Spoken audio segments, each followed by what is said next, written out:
Great, since you said yes, I'll expand the speech into a longer cut-bus-style version, still in the tone and approach of Mufti Menk, and I'll include relevant Quran and Hadith references to give it more depth and authenticity. When we say a woman who walks alone, many people immediately imagine a physical image, a woman on a street, walking alone at night, navigating the world on her own, cautious, maybe fearful, yet determined. And while that image is true and relevant, especially in today's world where safety, vulnerability, and strength constantly intersect, there is also a deeper meaning hidden in those words. Walking alone is not always about the feet. It is often about the heart, the soul, the mind, and the decisions that pull a person away from the crowd. When a woman walks alone, it can mean that she has chosen a path that others don't understand. A road that doesn't come with the comfort of companions, claps, or approval. It's not just physical loneliness, it's moral, emotional, and spiritual solitude. It's when a woman makes a choice maybe to dress modestly in a society that celebrates the opposite. Maybe to walk away from a relationship that was full of sin, but full of love too. Maybe to raise her children without support. Maybe to start over after betrayal, or to embrace deen in a house where faith is mocked. It is walking through the world, knowing that at times you will not be applauded in fact, you may be criticized, misunderstood, even abandoned, yet still she walks. Sometimes walking alone means choosing your dignity over your desires. Sometimes it's praying tahajjud while the whole house sleeps. Sometimes it's giving up a dream job because it compromises your faith. Sometimes it's deleting contacts, leaving circles, stepping away from social events, not because you're antisocial, but because your heart can't breathe in places where Allah is forgotten. It's not easy. To walk alone means to carry your own fears, doubts, and hopes with no one to always reassure you. You don't have someone texting you, "You're doing great." You don't have a crowd nodding their heads and saying, "You made the right call." Sometimes the only answer you get is silence, except for the whisper in your soul that says, "Stay firm. Allah knows." In that walk, every step is a choice. Every step is a resistance. Every step is a prayer. People think walking alone is weakness, but in reality, it's one of the most courageous things a person can do. It's easy to follow the crowd. It's easy to do what everyone else is doing. It's easy to silence your conscience and blend in. But to walk alone for the sake of truth, for the sake of self-respect, or for the sake of Allah, that is strength. It's strength that doesn't come from the body, but from a heart that has learned to trust even when it's trembling. A heart that is more loyal to Allah than it is to dunya. A heart that has tasted the sweetness of being unknown to the people, but known to the Creator, and the irony, the woman who walks alone in the eyes of the world is often the one who walks closest to the mercy of Allah. There is a unique kind of strength that is born not in noise, not in crowds, not in the comfort of applause, but in the stillness of being alone. Courage in solitude is a quiet kind of bravery. It is not loud. It is not seen on stages. It does not always come with recognition, but it is real and it is rare. Solitude strips you. It takes away distractions. It exposes the heart to its own voice, and in that silence, in that space where no one is watching, a person either crumbles or rises. For a woman, this courage takes on a special meaning. It is not just the absence of company. It is often the absence of support, the absence of validation, the absence of a shoulder to lean on, and yet still she stands. Think about what it means to make the right decision when no one encourages you to stay firm on a principle when everyone else mocks it, to walk away from what everyone else accepts, simply because your conscience won't allow it. That is not weakness, that is courage. For many women, this courage is lived every single day. It's in the mother who raises her children alone, who makes dua in the middle of the night because she doesn't know how else to survive. It's in the daughter who chooses DeenOverDunya, who wears her hijab in places where it brings her stares, discrimination, or even danger. It's in the woman who walks away from a man she loves because she knows the relationship is displeasing to Allah. Her heart breaks, but her iman stays intact. That is courage. It's easy to be strong when you're supported, but it's a different matter entirely to be strong when you're not. When your name is not known, when your efforts go unseen, when the people you care for misunderstand you and you still choose what is right over what is easy. This courage is not celebrated often in this world, but it is celebrated in the heavens, because the woman who chooses Allah in private, who chooses patience over revenge, modesty over vanity, dua over despair, she is elevated, not in status among people, perhaps, but in rank before her Lord. Solitude often becomes a mirror. It shows you who you really are, what you really believe, and where your strength actually lies. It's in those moments when you're alone with your tears, or alone with your thoughts, or alone with your regrets, and yet you turn to Allah instead of giving up. And that act, that one silent turning of the heart toward Him, is one of the most powerful forms of courage that can exist, because solitude is not always chosen. Sometimes it is placed upon you. People leave.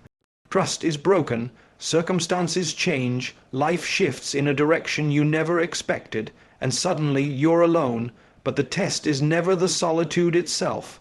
The real test is, who do you become in that solitude? Do you let it harden your heart, or do you let it humble you before Allah? Courage in solitude is when you don't let the loneliness define you, you let it refine you. It is when a woman walks through life and carries grief in one hand, faith in the other, and still chooses to smile, to give, to pray, to keep going. It is when she falls down, but no one sees, and yet she gets up again, stronger than before, not because anyone lifted her, but because she remembered who to call upon. This kind of courage doesn't come from personality. It comes from Iman. One of the heaviest burdens a woman can carry, heavier than loneliness, heavier than the weight of hardship, is the burden of being misunderstood. When she walks a different path, when she says no, where others say yes. When she chooses modesty in a world of exposure, when she prioritizes faith in a society built on desires, she opens herself up to a storm of misjudgment and criticism. And what makes it worse is this: often it doesn't come from strangers. It comes from family, from friends, from those closest to her. The very people she expected to understand don't. The ones she hoped would support or question her. They say things not with compassion, but with sarcasm. Not out of concern, but out of control. You've changed. Don't be so extreme. Why are you isolating yourself? You're wasting your youth. You'll regret this one day. Who do you think you are, acting so religious all of a sudden? She hears these words not once, but over and over. Not from enemies, but from loved ones. And every word chips at her heart. Every stare, every whisper, every rolled eye becomes a weight on her soul. Society is quick to judge a woman who walks alone. If she's quiet, she must be proud. If she's confident, she must be arrogant. If she says no, she must be bitter. If she speaks up, she must be loud. If she covers herself, she must be oppressed. If she beautifies herself, she must be seeking attention.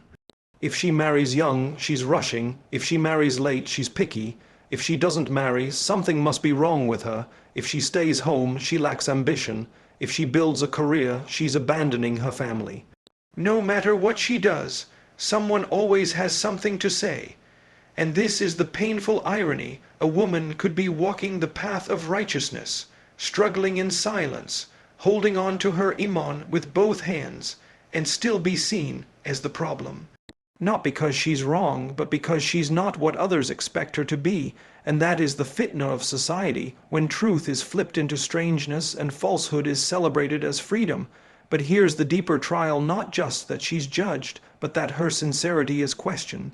Society doesn't just attack her actions, it attacks her niyyah. She's doing it for attention. She's just pretending to be religious. She's trying to show off. Just wait, it won't last. And in all this noise, she begins to doubt herself. She begins to wonder, am I doing this right? Maybe I should just stop trying. Why is everyone turning away from me? Is it worth it? But it is here in the fire of criticism and the coldness of isolation that a woman's sincerity is either broken or forged. When she keeps going despite being labeled, when she cries in sujud instead of snapping in anger, when she keeps her character clean, even when her name is dragged, when she finds comfort in being unknown by the world but known by Allah. That's when the misjudgment no longer defines her, it refines her. And let's not forget, the most righteous people to ever walk this earth were also misjudged. Maryam, as was accused of indecency. Osea, the wife of Pharaoh, was mocked for her belief. The Prophet Muhammad himself was called a liar, a madman, a sorcerer, not by enemies at first, but by his own people. So what about us? If we are walking toward truth and are met with rejection, we are not alone, we are in the company of those whom Allah loved. Sometimes society's rejection is Allah's redirection, away from the crowd, away from shallow praise, towards something purer, deeper, and lasting. And the woman who continues on her path, regardless of what is said about her, becomes a witness, a reminder, a proof that standing alone for what is right will never make you small in the sight of Allah. There is a kind of protection no human being can offer, no alarm system, no locked doors, no friend group, no title or social status. It is the unseen shield of Allah's spiritual protection that surrounds a believer who walks in his obedience, even if she walks alone. When a woman walks alone, not just in the physical world, but on a path of righteousness that others avoid it, can feel like she's exposed, vulnerable, open to harm. There's no group around her, no tribe to defend her, no friend to speak for her, and yet she is not unprotected. She is guarded by a force more powerful than any worldly shield, the mercy and presence of her Lord. Indeed, Allah is with those who fear Him and those who do good. Surah An-Nahl 16:128. What does this mean? It means she could be walking in the dark, in tears, misunderstood, forgotten by people, and yet she is surrounded by angels.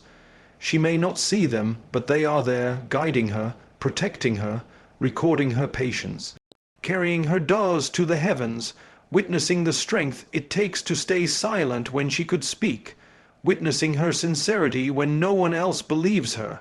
There are women who are never mentioned in headlines. Their names aren't famous.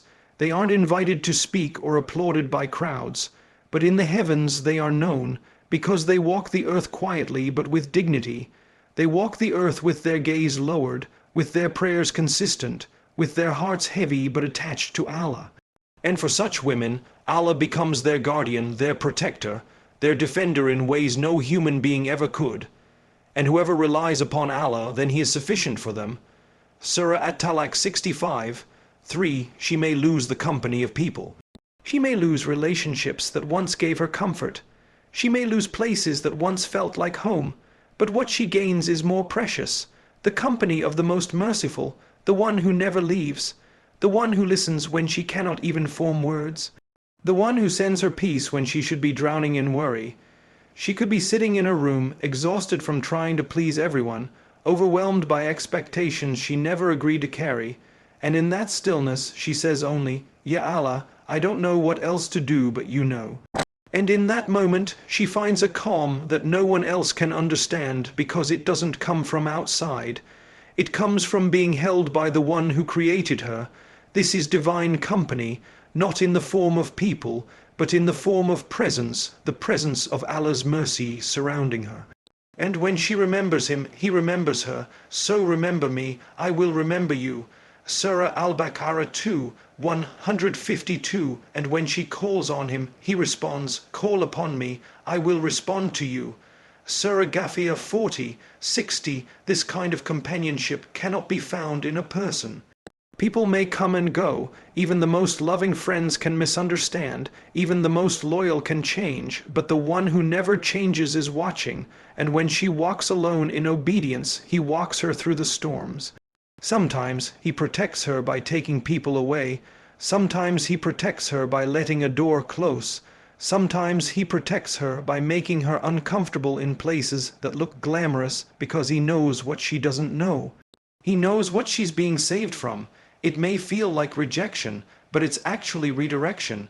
It may feel like abandonment, but it's actually selection, because Allah does not abandon those who choose Him over the world.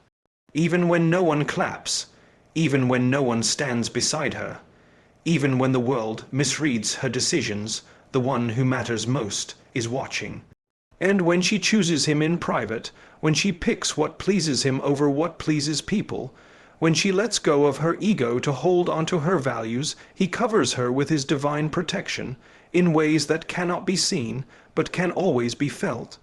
In a world that rushes to judge what it sees, intentions remain hidden jewels, precious and powerful, but invisible to the eyes of people. And yet, it is these intentions, the niyyah behind every step, every word, every sacrifice that weigh most heavily with Allah. When a woman walks alone, not because she enjoys isolation, not because she is trying to prove something, but because she is protecting her heart, her dignity, her faith, then her intention becomes the light that leads her path, even when no one else understands it. The Prophet said, "Actions are judged by intentions, and every person will get what they intended." Sahih al-Bukhari and Muslim, this hadith is not just a reminder, it's a lifeline for every soul misunderstood, every effort that goes unseen, and every sacrifice that is misread. Because it means that what the world sees or fails to see does not define the value of what you do. Allah looks at your heart. Sometimes a woman chooses modesty not for culture, not for fashion, not for people, but because she wants to please her Lord. That cloth becomes sacred not because of its color or style, but because of the niyyah behind it. Sometimes she lets go of a friendship not out of arrogance, but because she feels her iman weakening around certain influences. The pain of letting go is real, but the intention is pure.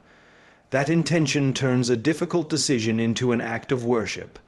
Sometimes she turns down opportunities, a job, a trip, a relationship, not because she doesn't dream, but because something in it might compromise her values.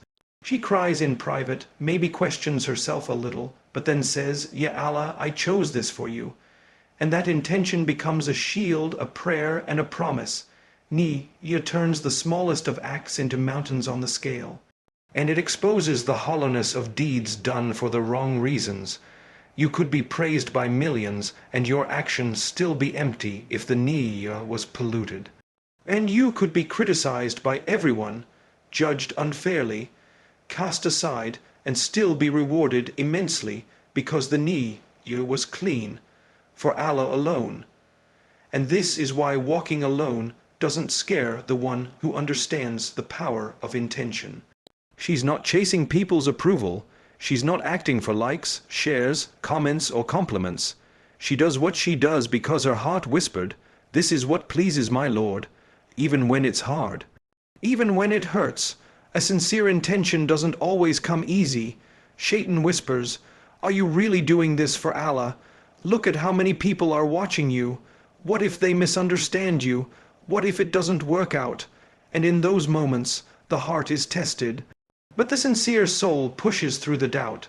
She purifies her motive again and again because she knows that only deeds done with pure intentions survive the weight of the akhara. And Allah, the most merciful, doesn't demand perfection, He asks for sincerity.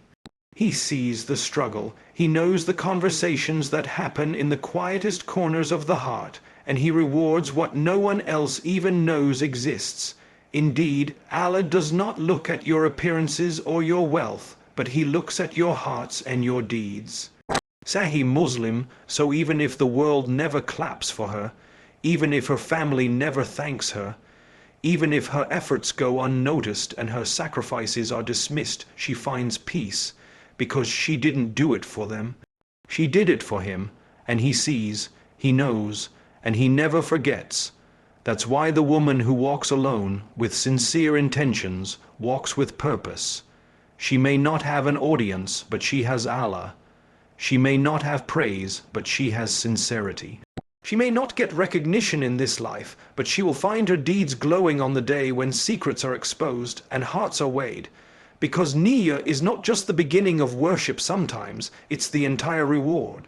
When a woman chooses to walk alone, to take the harder path, the quieter one, the one that holds her dignity and her deen tightly, she is not choosing ease. She is choosing truth over comfort, and with that choice comes tests. Because walking alone, especially in obedience to Allah, is not a sign of privilege, it's often a sign that one has been selected for a different kind of purification, and purification rarely comes without pain. Trials don't always come like a storm. Sometimes they come like silence, deafening, unbroken, stretching longer than you expected. Sometimes they come in the form of loneliness that gnaws at the heart. The absence of a partner, the lack of support, being surrounded by people, yet feeling completely unseen. Sometimes the test is watching those who do wrong seemingly succeed, while you, holding onto your values, feel like you're stuck or left behind. And in those moments the soul whispers, "Why me? Why does this path feel so heavy? Why does obedience feel like isolation?" But what she may not realize is that those trials are not punishments, they're investments. Allah is investing in her soul. He is burning away attachments. He is chiseling the edges of her heart. He is raising her rank by making her pass through fire without burning, only softening, only shining. Do you think you will enter paradise without such trials as came to those who passed away before you? Surah Al-Baqarah 2:114. There is a divine pattern. Those closest to Allah face the heaviest of trials. Maryam, as was alone when she gave birth, she faced slander from her own people. She had no one, and yet she is one of the most honored women in human history. Asiya, wife of Pharaoh, endured cruelty and abuse. Yet her name lives on, not because of what she had, but because of what she held onto faith in a palace of disbelief. What makes a woman truly powerful is not what she shows the world, but what she survives with her iman intact. Her trials might be internal deep insecurities, fear of the future, unhealed wounds, or external broken relationships, unjust criticism, the weight of responsibilities she never asked for. And through each one she walks, limping sometimes, crying often, but walking, always walking. And what others can't see is the conversation between her heart and her Lord. She says, "Ya Allah, I'm tired." He replies, "Indeed, with hardship comes ease." 94:6 she says, "I feel alone." He replies, "I am near." 186 she says, "I don't know what to do anymore." He replies, "And whoever fears Allah, He will make for her a way out." 65:2 The trials she faces are not in vain. Every tear, every sleepless night, every decision made for the sake of Allah, they are recorded.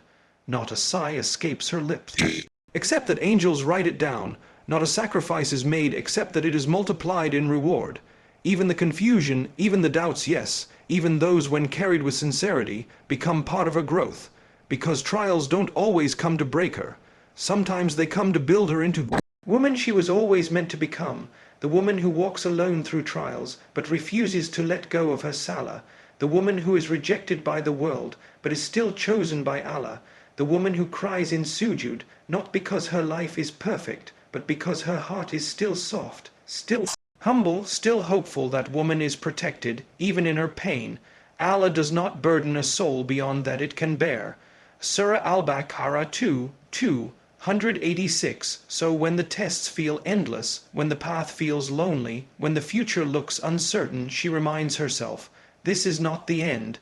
This is purification, this is preparation, this is elevation. And even if the world doesn't see her scars, her Lord sees her soul, and He knows exactly how much she can handle, how much she's already overcome, and how close she is to relief. In this world, people measure success by what they can see. Wealth, status, applause, appearances, recognition, social media numbers, wedding photos, job titles, holiday destinations. But Allah measures differently. He doesn't look at what you've collected, He looks at what you've sacrificed. He doesn't weigh your fame, He weighs your sincerity. He doesn't honor you for being accepted by the world, He honors you for choosing Him over the world. And so, the woman who walks alone, who holds onto her faith, her modesty, her principles, her dignity, even when no one supports her, even when she's judged, excluded, forgotten, she is not failing. She is rising quietly, steadily, eternally, because the reward of such a woman is not always given in this life. Sometimes it's hidden, sometimes it's delayed, and sometimes it's saved for a day when rewards will have true meaning, when titles won't matter, and when every soul will be desperate for even one good deed to tip the scale. Allah promises in the Quran, indeed, the patient will be given their reward without account. Surah Az-Zumar 39:10 Without account, without measure, without limits, that woman who endured silently, who held her tongue when she could have lashed out, who forgave when she could have shamed, who turned to Allah when people turned away. Her deeds are often invisible to this world, but they are not invisible to the angels, and never forgotten by her Lord. There is honor in the hereafter waiting for her, and it is not ordinary. It is not shallow, it is not temporary. It is shade under the throne on a day when there is no other shade. It is a light on the Sirat when others are stumbling in the dark. It is a crown of dignity on her head, a garment of light around her soul, and a closeness to Allah that makes every pain she endured in this world worth it, and perhaps the very hardship she carried in silence will be the reason she is called by name among the people of Jannah. Perhaps that night she cried in sujud, begging Allah to strengthen her heart. Perhaps that single, private moment will be more valuable than a lifetime of being praised by people. You see, in this world, a woman may be overlooked because she is too quiet, too soft, too principled, too religious, too private. But in the hereafter, those very traits that made her strange will be her badge of honor. The Prophet said, Islam began as something strange and will return to being strange, so glad tidings to the strangers. A Sahih Muslim, who are these strangers? They are the ones who held on when everyone else let go.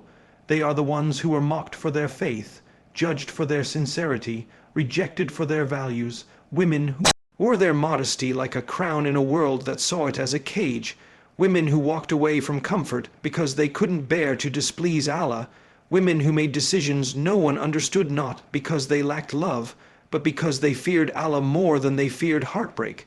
And what is waiting for them? Gardens beneath which rivers flow, palaces not built by human hands, but by the command of Ar-Rahman, companionship with the righteous, peace that never ends, smiles that never fade, and most of all the pleasure of Allah, who says, I am pleased with you, and I will never be angry with you again. Hadith Qudsi, Sahih Bukhari, and Muslim, no trial, no loneliness, no hardship is wasted. Allah does not forget. His mercy is not delayed, it is reserved. Reserved for those who endured, for those who remained sincere, for those who chose Jannah even when it cost them everything in the dunya, and perhaps in this world she had no one standing with her, but in the Akhara the angels themselves will line up to greet her, and she will be told, this is Jannah, you earned it. Not because of how perfect you were, but because of how pure your intentions were, how firm your steps were, and how patient your soul was. When a woman walks alone, not in arrogance, but in obedience, not in pride, but in purpose, she is not just walking for herself. She is leaving footprints in the soil of time, footprints that others, especially the next generation, will one day follow. Maybe they won't understand her now, maybe they question her silence, her choices, her path, but later, sometimes years later, they will remember her strength, her principles, her quiet refusal to be moved by pressure or popularity, and they will see she was planting seeds, because a woman who walks alone for truth is not alone in legacy. Even if she is the only one in her home to choose modesty, the only one among her friends to step away from sin, the only one in her workplace to pray on time, the only one in her circle to say no when everyone else says yes, she becomes a silent reformer, a reference point, a lighthouse in a stormy sea, and others, especially young girls, watch her even from a distance and begin to believe that they can be different too, not by preaching, not by arguing, not by forcing, but simply by being authentic. This woman becomes a bridge between what is and what could be. She shows by her choices that you can be soft yet firm, gentle yet principled, private yet powerful, hidden from the world's eyes but luminous in Allah's sight. Because when one woman stands in truth, she makes it easier for the next to stand, and the one after her, and the one after that. Think of the companions of the Prophet. Think of Khadija, the first to believe in him when the world doubted. Her faith wasn't just personal. Her support echoed across generations. Think of Sumayya, the first martyr in Islam. She didn't leave behind long speeches or famous books. She left behind one thing, the courage to stand up for truth, even if it cost her everything. And that courage became a part of Islamic history forever. The woman who walks alone today in dignity and conviction may never have her name written in a textbook, but she is writing something greater, a path that others can walk with less fear. The girl who sees her pray in public will remember that later.